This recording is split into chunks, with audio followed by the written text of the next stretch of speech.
Hola, ¿cómo estás? En este video ya te traigo como tal el ejemplo de la historia natural de la enfermedad que te expliqué hace una semana. Así que pues, vamos a comenzar. Vamos a basarnos en una patología, ¿ok? Es un ejemplo, no viene completo, pero coloqué lo necesario para que puedas darte una idea, para que tú puedas realizar tu propia historia natural de la enfermedad. Historia natural de la enfermedad sobre la depresión. La semana pasada te dije, debes de colocar la historia natural de la depresión y su concepto. Enfermedad que se caracteriza por una tristeza persistente y por la pérdida de interés en las actividades con las que normalmente se disfruta, así como la incapacidad para llevar a cabo las actividades cotidianas durante al menos 2 semanas. Eso es una definición de la depresión. ¿Ok? Puedes tomarla, te repito, como dije hace una semana, del DSM-5, de la OPS, de la OMS, donde tú quieras, pero una definición válida. Agente. Te voy a decir todos los agentes, ¿ya viste? Como si hay. Todos los agentes que tienen la depresión, que pueden producirme depresión. Agente físico, lesión en el sistema límbico, ganglios basales o hipotálamo. Alguna lesión en estos tres. Algún agente químico, déficit de los neurotransmisores, como la noradrenalina, la serotonina, la dopamina en localizaciones sinápticas fundamentales en el cerebro. También voy a tener una desregulación adaptativa a la respuesta de estrés mediata genéticamente o secundaria a la exposición a niveles significativos de estrés. Agente psicológico. Las alteraciones tanto conductuales y cognitivas a lo largo de las etapas del ciclo de la vida que han propuesto que la influencia de los patrones distorsionados en la percepción de uno mismo y su ambiente pueden contribuir al desarrollo de trastorno depresivo mayor. Inmunológico. Alteración en la respuesta inmunológica cerebral. Alteración en la respuesta de la glifadisfunción del factor neurológico cerebral. Tengo agente psicosocial. Experiencias adversas en la infancia, dificultades cotidianas y crónicas, eventos indeseables en la vida, red social limitada, baja autoestima. Te voy a hablar sobre agentes sociales. Presencia de antecedentes familiares de trastorno de humor, ya sea depresivo o bipolar. Incrementada justamente la vulnerabilidad biológica del paciente, con frecuencia adelantada a la edad de inicio. Y puede aumentar la severidad del trastorno. También disfunción familiar, posición que ocupan los hijos, justamente hijos intermedios y los propios primogénitos. Huésped. Te dije que investigáramos todo lo que tendría que ver en cuestión de salud pública, en la cuestión de qué huésped o cuáles son las personas que más pueden contraer esta enfermedad. Sexo. Las mujeres tienen mayor vulnerabilidad de trastornos depresivos. Los trastornos afectivos se van a compartir en cualquier etapa de la vida. Escolaridad. Personas con educación media superior. Ocupación. Dedicarse exclusivamente a las labores del hogar y si se ha adquirido la responsabilidad de cuidar tal vez a algún enfermo. Clase social. Tener un bajo nivel socioeconómico, estar desempleado, esto más en hombres, migración, aislamiento social, tener problemas legales y experimentar violencia. Hábitos, consumir sustancias adictivas son parte del huésped que podría tener depresión. Medio ambiente. Te voy a hablar del medio ambiente micro. Grupos de comorbilidad, hipertensión arterial, obesidad, diabetes mellitus tipo 2 y trastornos gastrointestinales. Macro. Las alteraciones hormonales de la mujer durante el periodo puerperal y en la menopausia pueden favorecer a la aparición en un trastorno depresivo. De hecho, tenemos ahí un diagnóstico en el DSM-5 sobre la tristeza posparto o depresión posparto. Macro. Los países más cercanos al Ecuador presentan menor prevalencia en el trastorno depresivo. En los países más cercanos a los polos norte y sur existe mayor incidencia de depresión al principio del invierno. La primavera y el otoño aumentan el riesgo de padecer un trastorno depresivo. Estas diferencias están mediadas por diferencias en la latitud, el número de horas de luz al día, las diferencias climáticas en los países y también la exposición al aire contaminado. Social, medio ambiente social, comunicación indirecta, inconsciente, inconsistente, conflictos con las personas en su entorno, en el medio ambiente, violencia familiar, física y psicológica. Cuestión cultural. Voy a tener factores culturales. Personas que no comparten su cultura pueden tener sentimientos de aislamiento y depresión. y la cuestión espiritualidad, muy fuerte. Fuerte asociación entre el afrontamiento religioso negativo y la frecuencia de ideas suicidas, mayor sintomatología depresiva ansiosa. En esta tríada, agente, huésped, medio ambiente, son todos los factores y conceptos que hace una semana te presenté, pero que van encaminadas a que me pudieran generar depresión.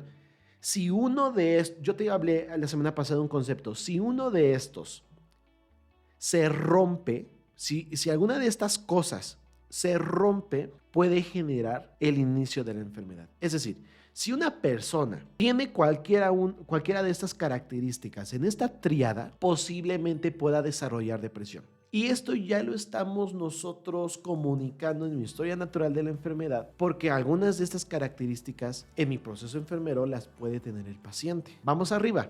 ¿Te acuerdas que incluso se nos hizo hace una semana un poquito difícil de relacionar sintomatología con efecto daño, complicación y muerte? Vamos arriba. Por ejemplo, signos y síntomas específicos de la depresión: aumento o disminución de la psicomotricidad, insomnio, hiperinsomnia, anedonia, concentración disminuida, hiperfagia, hiporexia, anorexia, culpa y autorreproche, disminución de la energía y fatiga, hipotimia, irritabilidad, bradicinesia, bradipsiquia. Específicos. Esto lo sacas mucho en el DSM-5. Incluso en Galeana, enfermería psiquiátrica de Galeana. Aquí te lo coloco. Es más, aquí te lo coloco para que lo puedas observar. Inespecíficos, es decir, síntomas generales: cefalea, diaforesis, alteración de la libido, labilidad afectiva, indiferencia afectiva, taquicardia, bradicardia. Ahora sí, efecto daño: disminución de la higiene, descuido personal, terrores nocturnos, pesadillas, disminución de la autoestima, inmunosupresión, ilusiones, alucinaciones y el aumento de peso y también arritmias. Tiene una coincidencia, porque por ejemplo, si te estoy hablando específicamente de una sintomatología inespecífica como la taquicardia o bradicardia, puedo tener un daño y eso me puede generar arritmias, y lo tenemos arriba. Si la persona tiene insomnio o tiene hiperinsomnia, puede generar terrores nocturnos, pesadillas y también disminución de la autoestima. Si la persona como tal tiene una disminución de la psicomotricidad, es decir, es sedentaria, podemos tener un aumento del peso. ¿Ya viste? Hay una coincidencia con los signos y síntomas y el efecto daño. Todo esto tiene que ir en escalerita. Entonces, el defecto y daño tiene que ver con las complicaciones. Disminución de la higiene puede generarme infecciones por la inmunosupresión y disminución propiamente de la higiene. Puedo tener sobrepeso y obesidad debido al aumento de peso que tenemos abajo, porque la persona tiene problemas de psicomotricidad. Vamos a tener trastornos relacionados al consumo de sustancias, alcohol, drogas ilícitas, drogas lícitas y dependencias a fármacos. ¿Cómo puede esto generarme la muerte? Primeramente, un suicidio, infarto agudo al miocardio por un aumento del peso, obesidad, ya son factores. Neumonía EPOC por la alta tasa de infecciones debido a una inmunosupresión. Tuberculosis también es una infección. Accidente cerebrovascular por aumento de la presión arterial. Podemos tener un accidente cerebrovascular. VIH-Sida por medio de la inmunosupresión. La diabetes por el aumento de peso. Por eso te repito, no está completo, pero es un ejemplo de cómo nosotros podemos hilar la sintomatología hasta la muerte. Cambios anatomofisiológicos. Te voy a hablar muchísimo sobre fisiología, neurotransmisión y desregularización neuroendocrina, influencia en el ambiente. Lo voy a estar colocando incluso al mismo tiempo con el ambiente que yo ya describí acá, micro, macro, macro, la bioquímica, las alteraciones tisulares y la anatomía patológica. Los 3 periodos de Levin y Clark: prevención primaria, secundaria, terciaria. Vamos con la primaria: promoción de la salud. Identificar los determinantes individuales, sociales y estructurales de la salud mental. Programas de prevención y promoción de la salud mental. Es algo general. La depresión se genera por un trastorno de la salud mental. Pero como es una promoción de la salud general, te voy a dar acciones generales para la salud mental. No me voy a enfocar en depresión, me estoy enfocando en salud mental y lo puedes leer muy bien ahí. En la protección específica Ahora sí, me voy a enfocar en la depresión. Creación de entornos favorables para la salud mental. Promover la práctica de la psicoeducación en la depresión. Cursos de afrontamiento de estrés con módulos de prevención y afrontamiento a la depresión. Enseñanza de comunicación interpersonal y reconocer y expresar sentimientos, emociones, establecer, mantener vínculos afectivos entre las personas, resolver conflictos, dedicar un tiempo libre a actividades recreativas para disminuir los índices de depresión. Ya estamos nosotros protegiendo específicamente por la depresión. Vamos con los otros dos que dije que estaban muy fáciles, porque los puedes encontrar mucho en guías prácticas clínicas, el diagnóstico y el tratamiento oportuno en la prevención secundaria.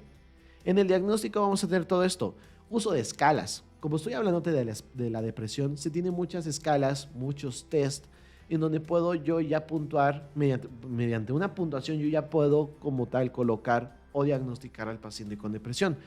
¿Cuáles son estas escalas? PHQ-9, que es la entrevista clínica estructurada basada en los criterios de la CIE-10 y el DSM-5 como instrumento inventariado, la depresión de Beck por la escala de Beck, historia clínica completa con interrogatorio dirigido que se haya uso de medicamentos, también la escala MMP, escala de Yesavage, escala de depresión de Hamilton, esto para, por ejemplo, personas adultas mayores, arriba de 65 años, la de Yesavage y Hamilton son escalas que me van a ayudar a diagnosticar depresión. O también uso de los siguientes laboratorios, que es el test de supresión y de dexametasona, test de TRH, estudios de neuroimagen, pruebas, todo esto, shala. Todos los diagnósticos que tú encuentres en guías prácticas clínicas que te van a ayudar al diagnóstico de la depresión.